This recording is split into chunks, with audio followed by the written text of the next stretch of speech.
Good morning, good afternoon, and good night, and welcome to the Amateur Otaku Podcast. How's everybody doing out there? This is Brandon Alvarado, the Scholar fan here. I'm very excited to be here today to talk anime with you guys, our friends of the Amateur Otaku. We have a great show that we're going to start covering now. We're going to start reviewing it every week. It's a show based on a very popular video game made by the amazing company Square Enix and Enix Phoenix. I think it's Phoenix. Well, at the end of the day, I really don't know how it's pronounced, but I know someone who does. Someone who's actually played the game that the anime that we're covering is based on, someone that suggests this, and someone who, for some reason, has been considered by many, especially by himself, the king of puns. Dr. Isaac Wolf, what is up, man? First and foremost, I have not played this game. I have been interested in playing this game. And I know that there's a sequel to this game that is arriving on July 27, which was making me interested to cover this game anime. Wait, so you've never played this game? So this is one game that you have not played? Yeah, I haven't played that one, yes. Interesting. So we're actually discovering this show, this adaptation, fresh off the boat with no idea what it's about. Isaac, are we really discovering something together for the first time? Yep, This is a we weird day. sure do. This is a weird day. Well, welcome to the I Amateur mean, Attack. I've been interested in it. I have known about it for quite some time. If that's what you mean by know, if that's count by knowing it, but I Yeah. haven't exactly played it, so to speak. Yeah, this has been one of the more popular and not obscure, but I think this has been one of those RPGs by Square Enix that it's been like a cult favorite more than anything. You know what I mean? Like a lot of hardcore gamers know of it and have played it, but it's never been a game that has um, um, taken over the genre. Like, for example, Persona did, or like a Final Fantasy game did. You know what I mean? It was only Yeah, considered like a low tier, but a very popular game. But what I do like about the idea of this game is that, of course, is it is another product of the great mind of Tetsuya Nomura, which for people that don't know who he is the director of Final Fantasy 15 and the creator of the Kingdom Hearts franchise. So he is a fantastic video game designer and creator and developer, and has been working for Square Enix for years. And it's fun to see that this particular cult classic game is getting an anime adaptation. I know it was announced last year, I believe. yeah, Um, and we're really excited to cover it here. I mean, we both love video games. We both love JRPGs. We both love stylistic games. That's why we love Persona. That's why we love Final Fantasy and stuff like that. And to be able to cover an anime that actually looks decent, it feels very stylized. I think Isaac was right on the money to say that it would be a lot of fun to cover it. So I'm really excited to be here covering with you, Isaac. The world ends with you. The animation. That is the name of the game. That is the name of the anime. And The World Ends With You started 2 weeks ago. It's going live on Wakanim and Funimation. And it comes out weekly. And we're going to be covering this show here on the Amateur Taku. And we're going to be doing it weekly. We're still trying to decide what day is the day that we're going to be covering it. But it's either going to be a recording that's going to post as video, or it's going to be a live stream. We're still working a lot of kinks out. But we are going to be covering The World Ends With You, and we're starting today. And if you do not want to miss any episodes, any coverage of The World Ends With You, make sure that you subscribe to our YouTube channel. You click on the bell for notifications so you do not miss any live streams, any videos, any edits, any releases. And just hit the like button so people know, and share with people. Also, if you would like to see these reviews on the podcast form, let us know and we'll put them in the podcast too. But a lot of times we like doing these reviews as YouTube exclusives to keep growing that audience and to make it more accessible to everybody because everybody goes to YouTube, but not everybody goes to podcasts. And we want people to be able to have that conversation with us in the comment sections on YouTube. So hopefully a lot of people tune in to the show, but also tune in to watch The World Ends With You. Because I think because of this animation, I think now we're really going to know how many people like this property. You know what I mean? Yeah. Because there's got to be a lot of people that love it and are crazy to watch the anime, and there's got to be a lot of people like you, Isaac, for example, that was always kind of interested of what this game was about, but and now we're watching the anime, and this is probably going to be a defining factor on whether or not you jump into the game too, right? Yeah. I still have a lot more Monster Hunter to do, and Pokemon Snap is releasing next week. But if this catch my eye, I will probably grab it as soon as I see it on discount or something at worst. If I like this series, Yeah, I think it just became it was just released a couple of months ago on Switch, right? I don't know when the Switch was released, but I know that the original release was on the Nintendo DS on 2007, and I don't know when it was. Then it arrived on mobile phones, more in particular iOS and Android. Yeah. So that I don't know if it was simultaneously or year after year before. Yeah. So how about we start? We're going to start covering World Ends With You. Um, the animation. We'll be doing it weekly, and let's get on with the show. So, so for episode one, of course, we're looking at the animation, we're looking at the pictures, we're looking at the characters. Um, this show, you said 2007. Yeah, the game released in 2007. So let's see. Trying to see something here. July 26, 2007, to be exact. Okay, cool. So one of the things that I do want to point out here. So this is right after I believe Kingdom Hearts 2 came out, right? Because Kingdom Hearts 2, if I am not I don't. mistaken, I was haven't followed 2005. Kingdom Hearts from the beginning, so I can't No, comment on no, that part. that's what I'm doing. That's what I'm sharing. No, that's what I'm saying. So Kingdom Hearts 2 came out in 2005. So Kingdom Hearts has already been this phenomenon, right? And so the reason I mentioned Kingdom Hearts is because you can tell that the designs of these characters are very reminiscent of Kingdom Hearts, like the type of animation that's the style of the eyes, the big hands. Like there's a lot of here where like you could even say that there's in some way, shape, or form this world, the world ends with you, could take place in Kingdom Hearts or in that kind of world. What do you think? Because the animation is very similar. I mean, of course, they're both Yeah, designed by Tetsuya Nomura, but I was just gonna say it. He designed both. It's yeah, yeah, not that off in the thinking that he could do both, so to speak. yeah, And he has something when it comes to a protagonist with spiky hair. That's for sure. yeah.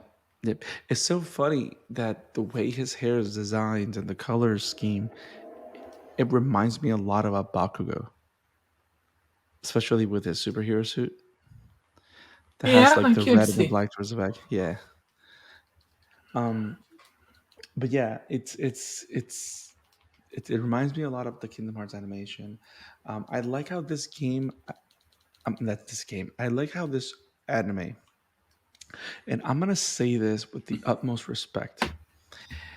This anime kind of feels like it's going out of its way to feel game like in in the quality of the animation. Yeah, You you know what I mean? Like it does not feel like modern animation, the animation feels dated, and I don't mean it in a bad way, but it feels like, especially the enemy sprites feel like I'm watching like something like some old anime. But it feels like they're doing it for nostalgia reasons, like they're trying to make it feel like if you're playing the game. Very stylistic on top of that. Correct, The whole correct. in Right. terms It of has, character design and all that. Yes. yeah. I can, like, for example, whenever they go to a particular location, you get that prompt of like the graffiti art of the place that you're just entering, and then it clears out. Yeah. It feels like you're entering a new stage. So it's like, so in comparison to the Persona 5 animation, which Oh, Persona I 5, was actually gonna mention yeah, that one.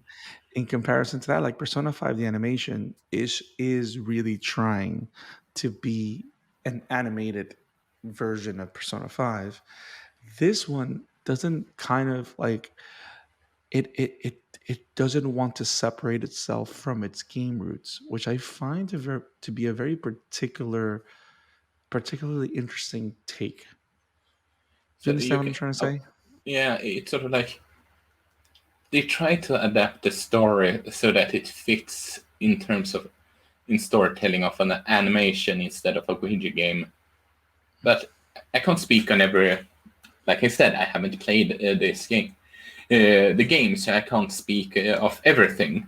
But it sort of feels like they want to make it look like a video game, but they take, based on what I've heard and all that, yes, what they can from that game and make it fit within a uh, for an adaptation, whereas Persona 5 just feels forced to add everything from the game, so to speak, and just pretending that it's not a video game, so to speak, if you know what I mean. Right. I I think, mean, yeah, it feels like at certain points, especially because of the pacing, like one of the things that I hate about the Persona 5 show, and I don't know why I keep going back there. Um, I mean, it, both are video yeah, game and the adaptations, Persona so 5 it's not that. and So the not Persona that 5 one is really bad. the dub is good.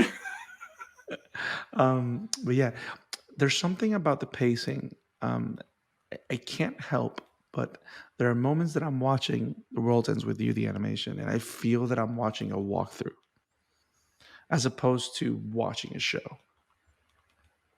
You feel me? Like Yeah.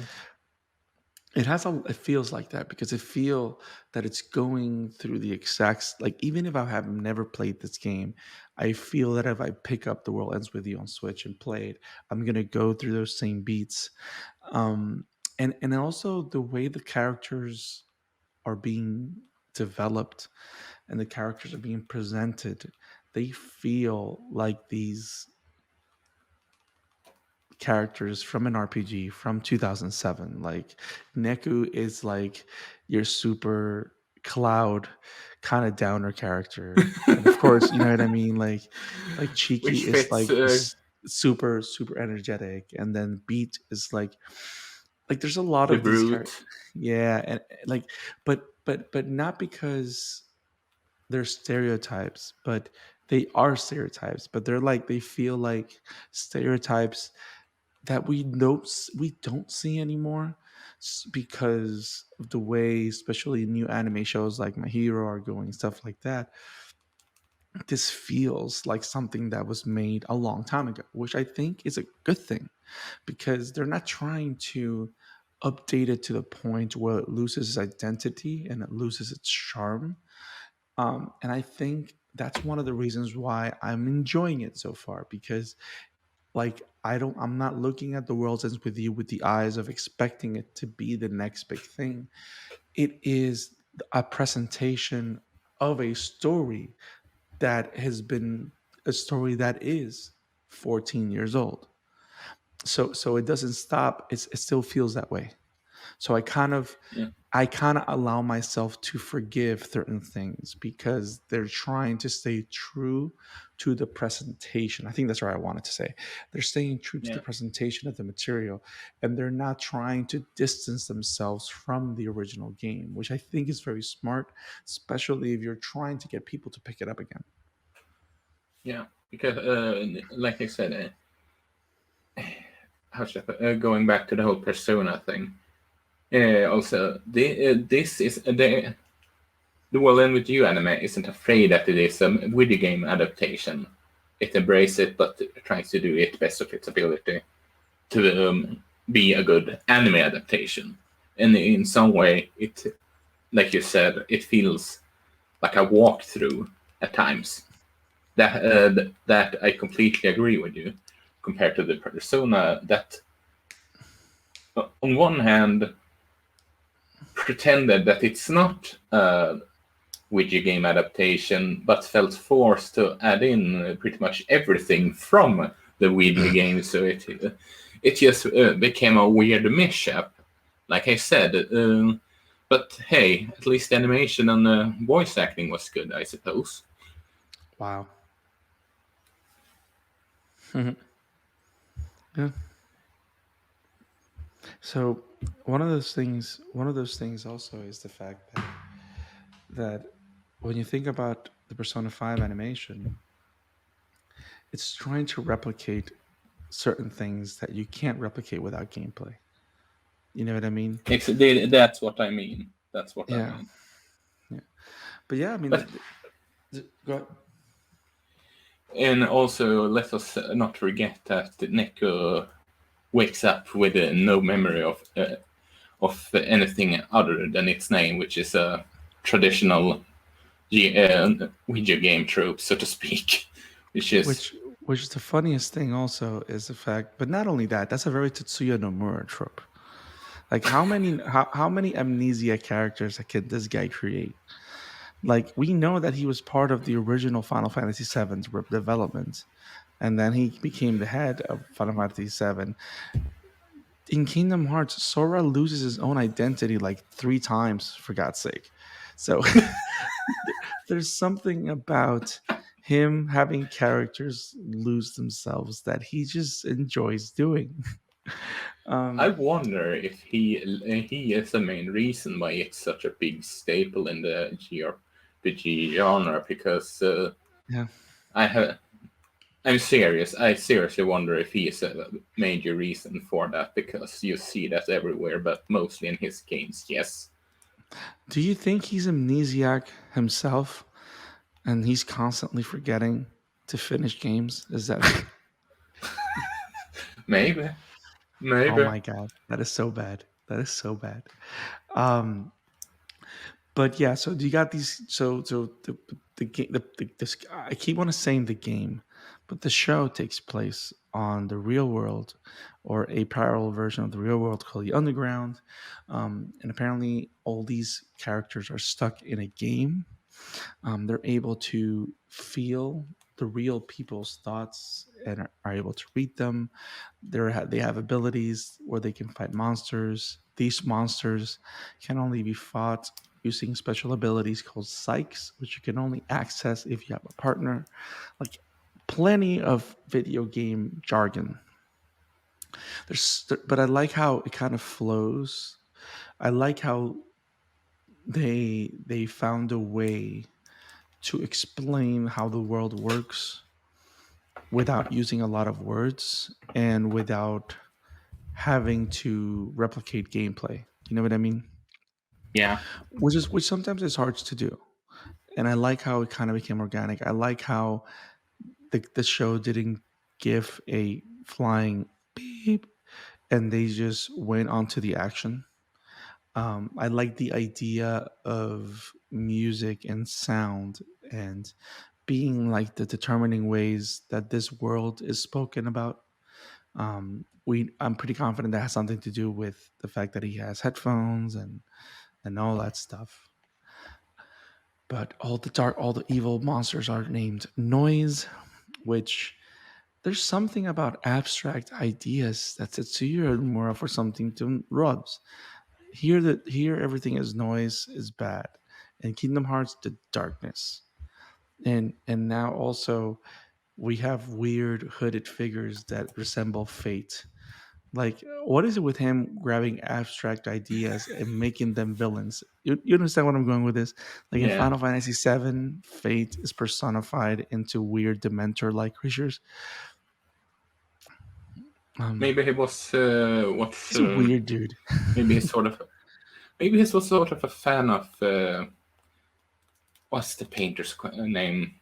Michelangelo. Is it that that painted very abstract painting and all that Maybe, jazz? maybe, very But maybe. anyway, I don't know what about you, but you know that they usually have these fights against this noise and all that jazz within music, so to speak. Hmm. Yeah, and I don't know about you, but it felt very Shinichiro Watanabe. More importantly, uh, anime shampoo Shinichiro Watanabe, and having the whole fights Yes. in tempo with the Well, music on. I think I see what you're saying, but it's really hard for me to call it a to me see it as a Shinichiro Watanabe um, Maybe influence. inspired by that. Yeah, the reason why I cannot buy that is because of two reasons.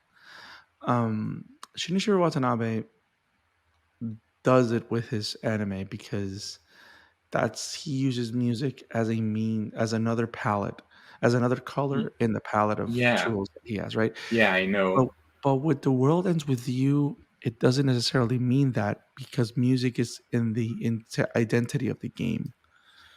Because Yeah, everything I think it's because of music and it's like a rhythm fighting game. I think also. yeah, So so yeah. I so know. I'm with you on that. I just felt that so it was no no very inspired as a direction of the whole fighting was right very right. I inspired by just how can't I. agree. Yeah, I just can't agree that it would be a Watanabe thing. I think it's more of the fact that they're trying to make it as Yeah, organic with the game yeah. more than anything. Oh, you mean Because like that? yeah, I think it's more that. Um, like because Watanabe, what he does is not only is the fact, for example, Watanabe, what he does, he uses music to accentuate the drama or the action or whatever's going on. Here, the music has a role as battle music, like you know what I mean, like in a Yeah. game. So it's a completely different function. Um, I would even say that I feel that for a game that makes sound and music a big factor, I think there's not that much of it. There Hmm. is some, or I don't think there's enough of it for me to be like, "Ooh, there's music." You know what I mean? Like I feel that I need to see or listen more closely because I really didn't capture as much. Um, Mainly because there's so much loud dialogue in every fight scene that you can't really en- look into the music. You know what I mean? I think so. Because there's been a lot of moments where there's been big battles and there's just a lot of exposition there. So, um, but yeah, I like the idea of the Reapers and the idea that Reapers are kind of like keep beings that can move between the two worlds. Um, I like how they're stuck in this game, and I feel like there's like this tension of being erased from existence. Um, it's an interesting premise. It's an interesting world. I still find it weird that all the monsters look like old Beast Wars, like soy, like animation. Like it feels very outdated. But I know they're doing it on purpose because I wouldn't be surprised if a lot of those monster designs are literal sprites from the game, which I think it's cool I wouldn't because be surprised if it's directly from the game either, if I'm being totally yeah, honest. But yeah, like you said, which to me it's something bold because a lot of times when you have something like this, the mentality is let's make it better. You know what I mean? But they're not trying to do that. They're trying to be as sincere and as faithful to the source as they can, and that makes me happy. I find that to be pretty exciting. So they have 7 days. to complete the game. Um, for some reason, I feel that this anime is only going to last 3 episodes because they're already like 3 days in. So I've heard that it's a whale. It's quite a long game, so I think it's gonna something more is gonna happen. That it's not. This is just my suspicion, but I don't think it's. I think it's going to be more than just that. It just feels like they want to capitalize on having the anime, this anime go on until the release of the next game, so to speak. yeah. So I have a feeling that even though they talk about 7 days and whatever, I think we're gonna watch. I think there's gonna probably be more than one mission or more than one quest. I think the first 7 days that we're seeing are probably gonna be like the first world. That's how I feel is gonna play out. Um, and there's a lot more mystery and a lot more stuff. Even though, is it just me or does it feel like they covered like a lot of ground in that first episode? Yeah, but a Yes, lot of it is because probably because exposition, if you know what yeah. I mean. Now, episode 2 was, I think, the better one in my taste.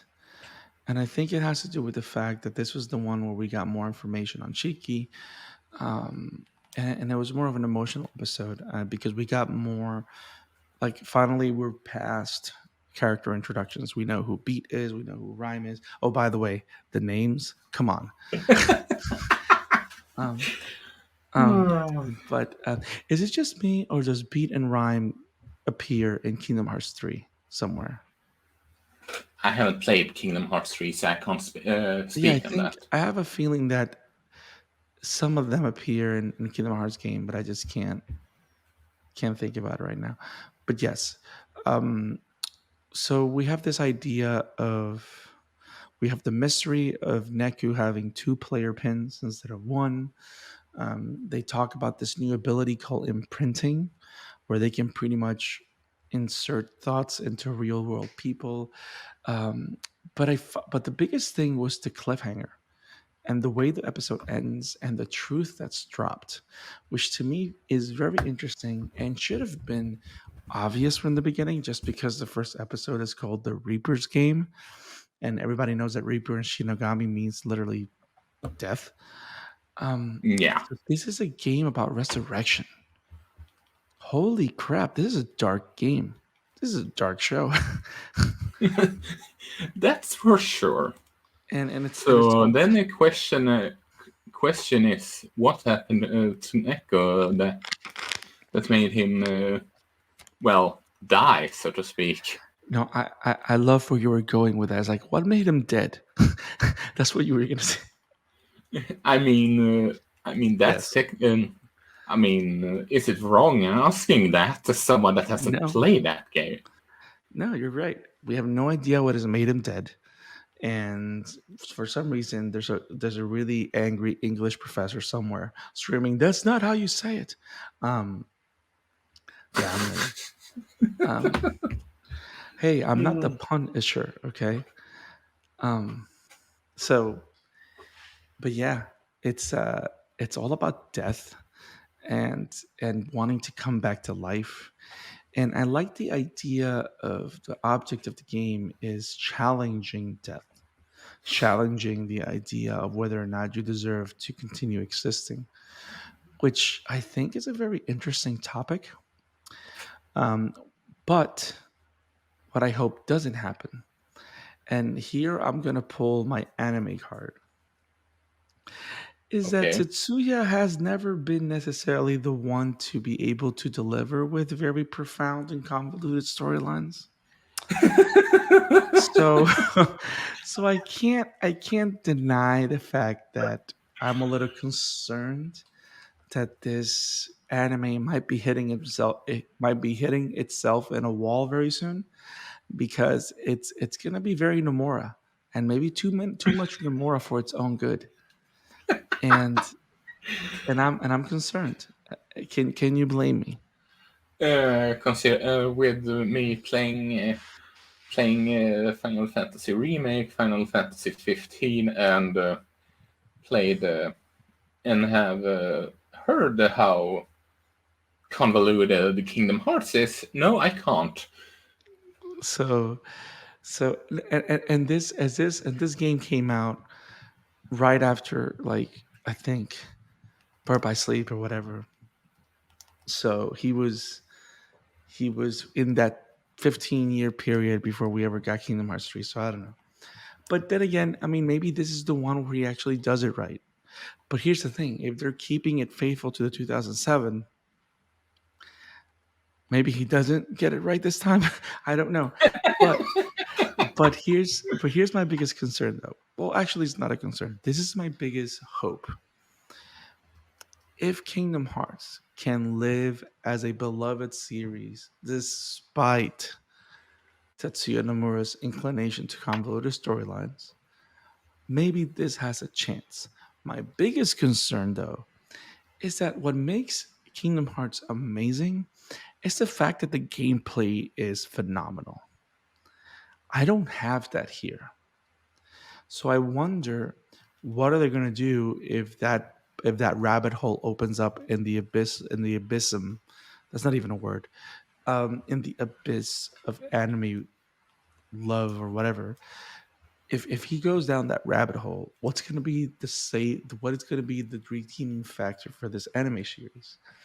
Um, because Good. people are going to because if Promise Neverland did not Oh, survive, don't mention that season. if Promise Ugh. Neverland season 2 could not survive its own self, I just hope that this can do it. But then again, Tetsuya Nomura is not 100% doing this. Maybe there's someone that will make sense of this in a way that makes sense. Um, but so far, I have no issues with anything. I mean, this episode was nice. I like the fact that it was a more of an emotional show. I think more than the previous episode, this is the episode where the characters feel real. Does that make sense? Like, I'm Yeah, starting to see Neku like coming out of his shell.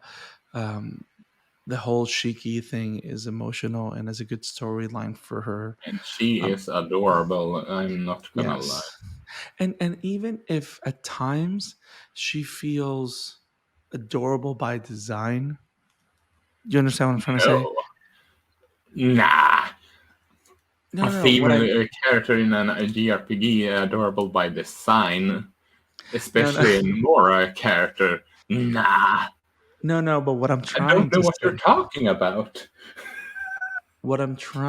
that even though sometimes it feels like she's adorable by design, I like that the anime is able to present her in a way that she still feels real.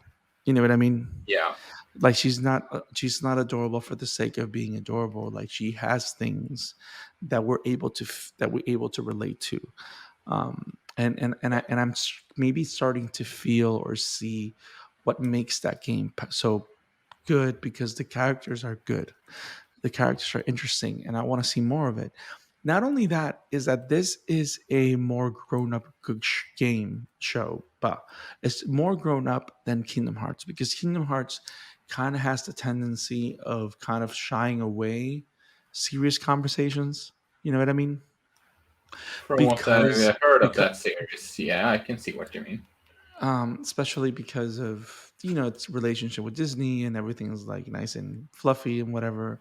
And even though you have like existential drama, you know, because of course people lose their identities every 5 seconds, but on this show, it's grounded and it feels mature. And I just hope that it doesn't stop being that. So far, I'm happy with what I've seen of the show. I want to see more of the gameplay, of the walkthrough, of the characters.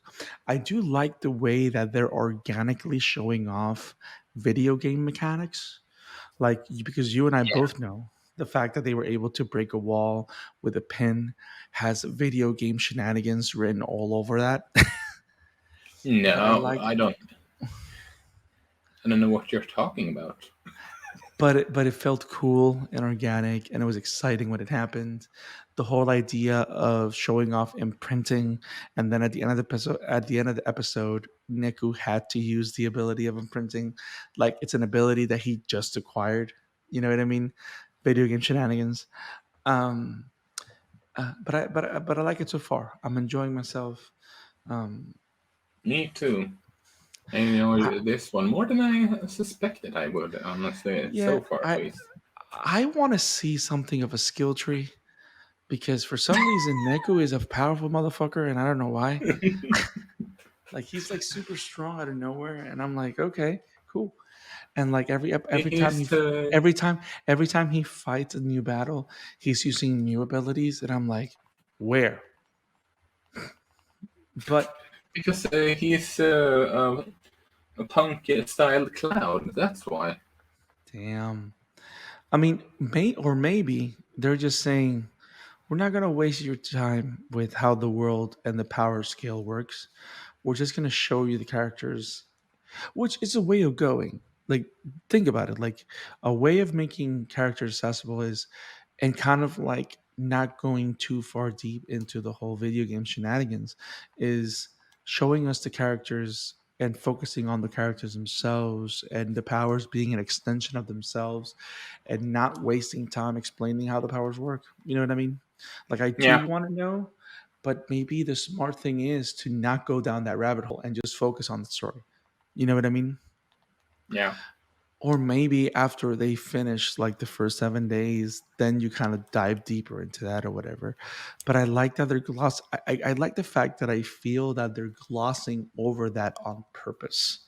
You know what I mean? Like you can tell that they're avoiding that conversation. They're just focusing on the action at and the least story beats. as of now. Yeah, at least as of now.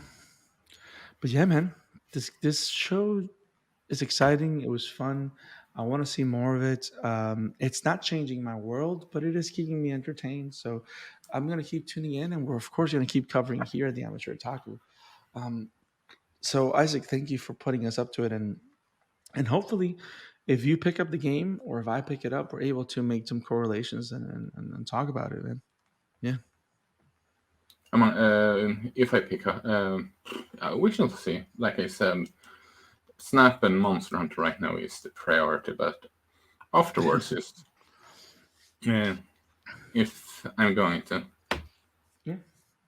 So anything else you want to talk about these first two episodes? No, that's good Awesome. for me. Well, guys, thank you for joining us. These were our thoughts on The World Ends With You, episode 1 and episode 2. We're going to be covering this show weekly, so stay tuned. Make sure you subscribe to our YouTube channel. Make sure you click on the bell for notifications so you don't miss any episodes, you don't miss any streams, you don't miss any recordings or any reviews. Thank you for all your support, guys. We do have a lot of things in the works with Wobam, where we're expanding where our archive is and stuff like that. But we have a couple of other episodes going on too. We have a lot of different podcasts that we're working with too, and you're going to be seeing a lot more of us as the weeks go on. We're working on a review of Nichio, My Ordinary Life, which is a bonkers show, and I hate Isaac and love him at the same time because the show is if you thought that the disastrous life of Saiki K was nuts, you have not seen anything. Um, Powers. But yes, it's a fun show, but we have a lot of other shows that we're covering. I am trying to convince one of my good friends to cover a show with me. And Isaac and I are working with our good friend Mike to cover My Hero Academia this season and the manga chapters. So there's a lot of stuff going on in the Amateur Otaku. So you're going to be seeing a lot more of us. Isaac, where can people find you in the webs? Well, you can find me over at Emblemaniac on Twitter, and you can find my work over at Vobam Entertainment. Awesome. Guys, thank you and you can find me. Wait, I gotta say where I'm at. Hi, I'm Brandon. You can find me on Twitter at the Scarlet Fan 52. You can find me on Instagram at the Scarlet Fan 52, and you can find me on Facebook as Brandon Alvarado. Have it awesome, guys. Stay safe. We'll see you next week. Peace. Peace.